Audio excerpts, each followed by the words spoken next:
to ask you, are you a hugger? Like when you meet people you know, do you hug them? What about when you meet people you don't know? I personally am a hugger. I hug people I don't know. I've never been arrested for it, but that's my preferred way of greeting people.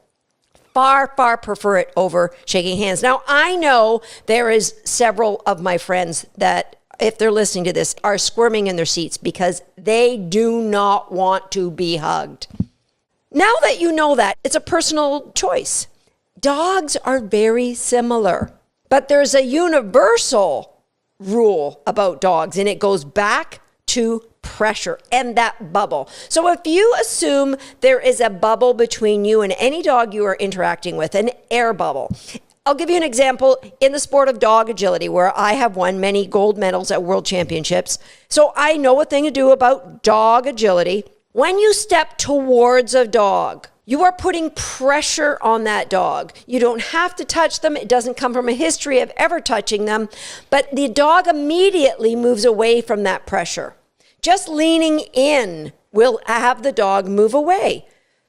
And if I was to draw my shoulder back, imagine like you were going to throw a ball. And when you draw your shoulder back, that causes the dog to come towards you. It's like a vacuum. You're releasing the pressure, but you're creating a negative pressure towards you. Step towards, and a pressure pushes the dog away. Step back, and it pulls the dog towards you. Now, why do you care about this? Number one, safety. I remember many, many, many years ago,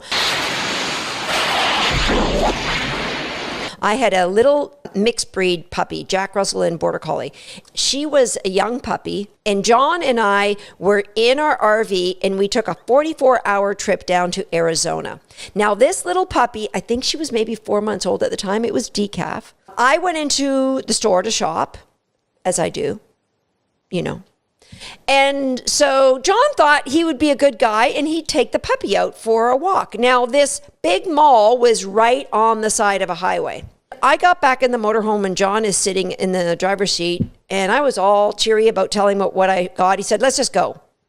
And I said, what's going on? He said, "No, let's just go." So he told me what had happened. He was so upset. He took the puppy out to exercise.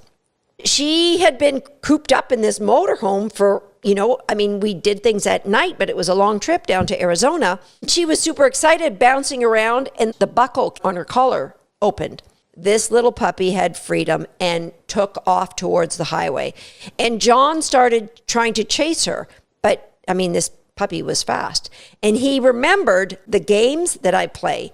When you run towards a dog, that air bubble is putting pressure on the dog to go faster, run in the same direction you're going, go faster away from me. So what John did is he called her name and he turned in the opposite direction and started running back towards the motorhome. And sure enough, before she got to the road, she screeched to a halt and started chasing him back.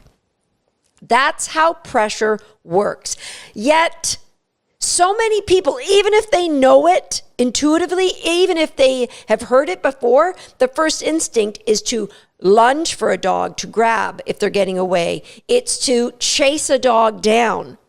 That is just putting pressure on them to say, get away. This little tidbit could save your dog's life the way it saved Decaf's life that day when I was in shopping.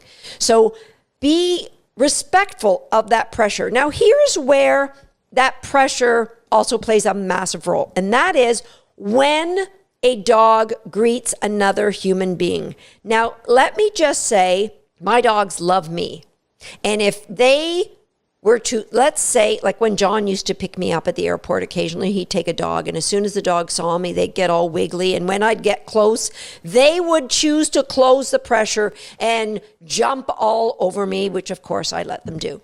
But for some reason, a lot of people who don't understand dogs' body language, they'll see a dog on a leash. They'll maybe even put their hand in the dog's face, right? Like, here, smell this.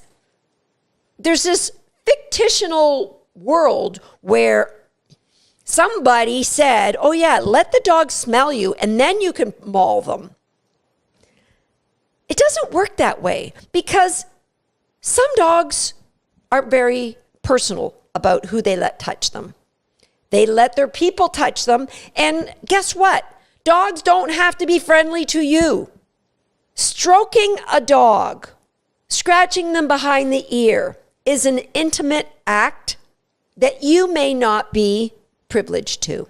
Don't assume all dogs like it. That's like assuming all people love hugging. And by the way, virtually no dogs love hugging, on a side note.